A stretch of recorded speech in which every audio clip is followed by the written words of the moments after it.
Lapu-Lapu City Lone District Congresswoman Pasada sa mitataw nga buot lang niyang mapaduol ang serbisyo sa katawhan, hinungdan sa iyang pag-insister nga mapabilin ang buhatan sa kongresista sa Lapu-Lapu City Hall.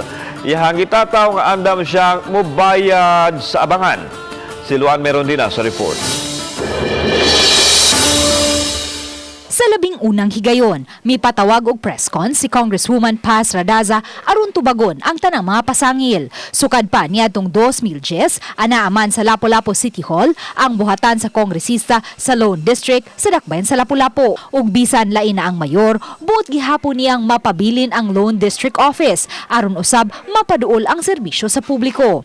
Anda mo bayad sa abangan ang kongresista gamit ang pondo sa distrito. Keep on saying it nga. Ang pagserbisyo raman ako sa mga tao, but ug mo serbisyo ko sa mga tao and I have to pay for the rental loans. Anong di man sila mo ingon, mubayad man ko.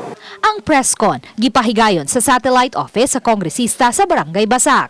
Hunyo 28 gipahigayon ang blessing sa naasoy buhatan apan wa pa kini gamita sa kongresista. Totally nag-agad ko ni ma'am og kuno sa siya mo final like decision mo are siguro amo nang buhaton ng muwa na mo. Katong lugar from Punta Inganyo down to Poblacion, mas probably another area. Nya kani siyang Basak, most probably ang Babag, Tukuan, o ngaris may marigon nun sa Babasbas. This is another area.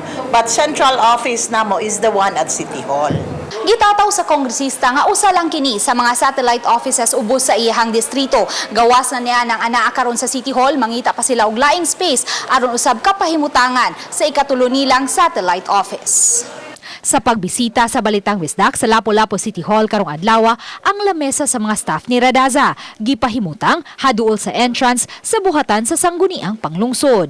Dinhi ilang gidawat ang unsa mang sentimiento sa mga konstituente. Magpabilin ang mga staff ni Radaza samtang padayon pa ang kaso nga gisangat sa tulo ka mga pribadong individual nga magbaliwala sa ordinansa nga naghatag og luna alang sa district office sa City Hall.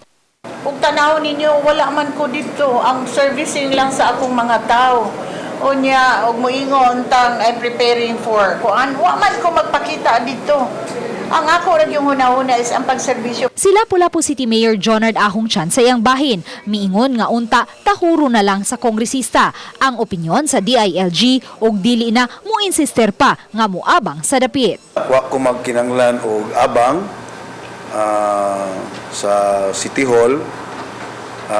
Ako lang yun na nagkinanglan ko sa maong lugar tungod kay kuwang kayo ang mga opisina dinhi sa City Hall. So since doon na naman sa opisina ngadto sa Barangay Basak, niya nag-abang na sa dito sa Barangay Basak, ngadto na lang siya.